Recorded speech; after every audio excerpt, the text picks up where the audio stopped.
I'm Tony Russo, and this is In Case You Missed It from Kates-Boylston for the week ending Friday, August 30th, 2025. Happy Labor Day, folks. We've got a ton of great stuff, actually probably more than I'm going to get to. I've decided to try to keep these a little shorter because they started out at 15 minutes and now they're in the half-hour range. So I'm going to try to keep the stories short or at least keep the number down. But I'm going to do all that after these words from our friends and sponsors at Starmark. Funeral service is more than a profession. It's a calling. Starmark understands the care, dignity, and efficiency you need to provide for the families you serve. That's why we specialize in sensible product solutions designed to meet your needs. If you're looking for sustainable, economical, and efficient container and casket solutions, Starmark is here to support you. Because presentation means everything, you deserve a partner you can trust. Starmark, the cremation solutions leader. Visit starmarkcp.com today and discover the difference. Approximately 70 piles of human cremated remains were discovered scattered along the dirt road outside of Searchlight, Nevada, which has prompted a federal investigation because it is on Bureau of Land Management land. The story that I used was from Hoodline, mostly because it used this phrase, and I wanted to repeat it: Southern Nevada's ongoing cremation industry crisis. Now, I'm no apologist for body mishandling, but crisis seems like a little more than is appropriate to describe it, or we have a nationwide crisis, which I'm not ready to say we're there yet. I think that we've had a bunch of bad luck and bad actors, and I think we're going to have a bunch more as we continue this story today. But I wanted to talk about what is more likely the issue here, because I think this issue doesn't so much fall into the body mishandling bucket as it does into the lazy scattering bucket. And I think, and some of the reporting on this says that, the BLM is looking into commercial distribution on public lands and companies, making sure that there are no companies that are doing that. And they mentioned that it's illegal for companies to offer this service, but it wouldn't shock me that if the perpetrators are caught, they belong to experiential, we'll scatter you in the desert kind of thing. And I don't think this is part of a larger problem, but I do think there's a larger problem. I'm going to be reporting more on this in the coming weeks, and I want to be able to reference this story as I go through, so that's why I put it first, because there's more.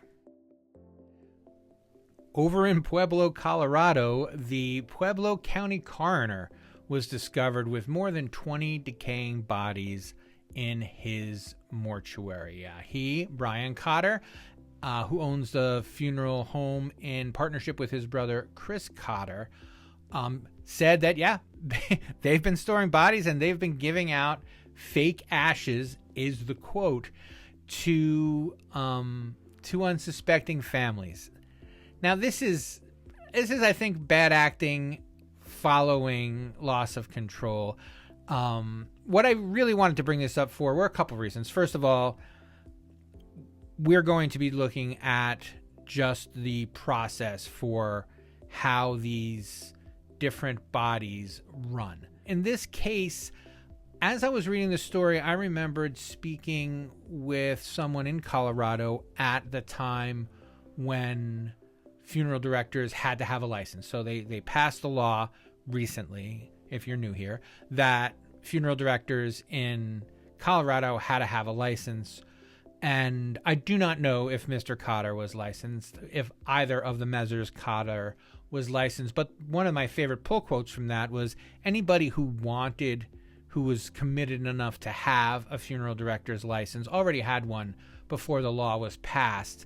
And people who didn't just didn't. And one of the questions that was raised when we were having that conversation is how competent the next level of funeral directors were, specifically the coroners and other people kind of watching over the death care space in Colorado. So don't be surprised if I have a feature on that before too long. But meanwhile, we'll continue to follow this because the failure of the government to protect families is increasingly an issue. You know, families trust funeral directors, but they also trust that if a funeral director acts in bad faith, or if a funeral director is utterly incompetent, or if it's a mix of bad faith and utter incompetence, someone will stand up for them. And increasingly, that seems to not be the case. And in, I don't want to say in totally unrelated news, but one of the things that is worth mentioning is this week it was reported that the Texas Funeral Service Commissioner Kristen Tips is one of the people who is looking to run for the newly created 35th district after the Texas redrawing of the voter lines. And this is according to the Texas Tribune. Now, you recall that one of the accusations was that she was working to get laws passed to make it harder to sue funeral homes when they botch a funeral, to make the amounts that they can be sued for a little bit less. And put a pin in that because we're going to talk about that again. I have another story for you. In totally unrelated news, a Dallas grandmother alleges that her stillborn grandson's remains were mishandled by the Golden Gate Funeral Home and a crematory in 2022. This is from a television report that's following up on an incident that I think I've already reported on, and increasingly people are reporting on this because the Golden Gate Funeral Home was the one that was in charge of the fetal remains that turned up in a laundromat in Shreveport, Louisiana. But what I wanted to bring out in this story was, according to this report, I want to read it here for you. Golden Gate Funeral Home's license with over 70 entries filed against it between 2021 and 2022. That is 35 a year. It seems like a lot. It seems like you're spending a lot of time in front of the Texas Funeral Service Commission, and then when bodies turn up uncremated, or this one, the woman says that they were presented with the wrong amount of cremated remains, and I want to read this for you to get it right. The Texas State Forensic Anthropology Center revealed a significant discrepancy in weight between the bags they were looking at. One bag of remains weighed just over 11 grams, which is, they say, consistent with a small infant. And the other weighed over 600 grams, which is more like which is 43 times heavier than expected for a 3-pound fetus. So there's not just a problem, there is an endemic problem. And I think that it should be chilling to everyone in the industry that Texas's main thrust is to try to make it harder to sue. And I think that it could eventually hurt them in the insurance market. West Bend Insurance Company has filed a lawsuit seeking to deny coverage to Heights Crematory in Chicago Heights, which is accused of improperly storing and handling over 100 bodies between 2020 and 2025. The crematory allegedly stored bodies in a trailer in a manner inconsistent with industry standards, I guess, to say the least. The West Bend Insurance Company argues that it's not obligated to cover the crematory because the family's claims are for emotional distress and trauma, not for bodily injury or property damage as defined by the crematory's insurance policy. So first order of business, make sure you know what you're covered for, I guess, before you decide to defraud the public.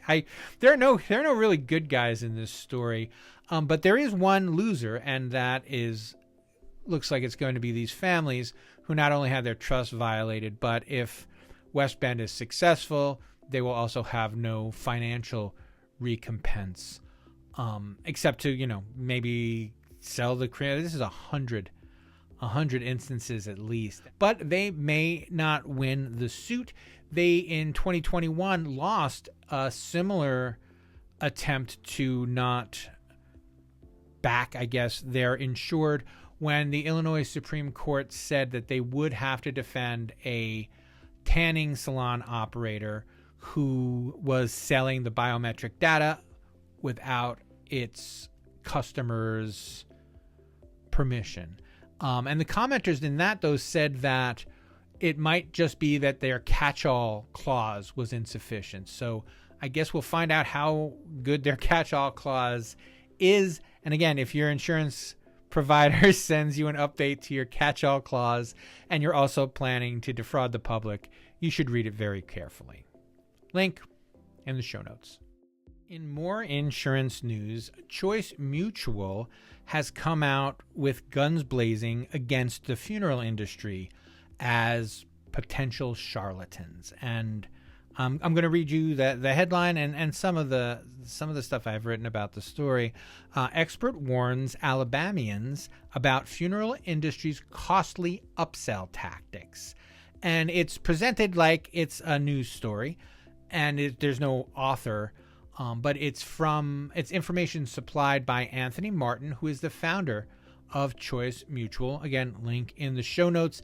And he goes on to say that funeral directors pressure families into feeling guilty for not buying enough, and that they bombard them with packages that they don't need and hide the GPL from them using 2022 numbers. He says that only 18% of funeral homes have their GPLs online.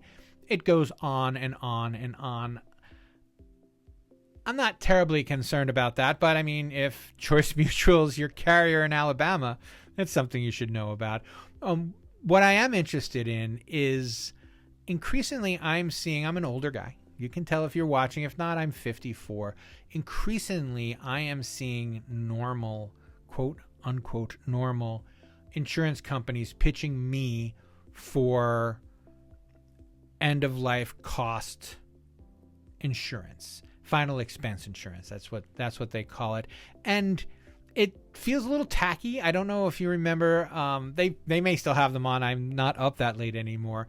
But the 3 o'clock in the morning, I guess also the midday commercials where there are 3 old women widows sitting around talking about how expensive the funeral was. And boy, I hope you have enough money to pay for the funeral. Well, you should. For only $1 a month, you can have all the funeral coverage you need. This kind of thing. I don't know if that's the case here. I don't know why, but I do know it was shocking to just take a direct hit. Like, funeral companies are going to rip you off. Buy our insurance.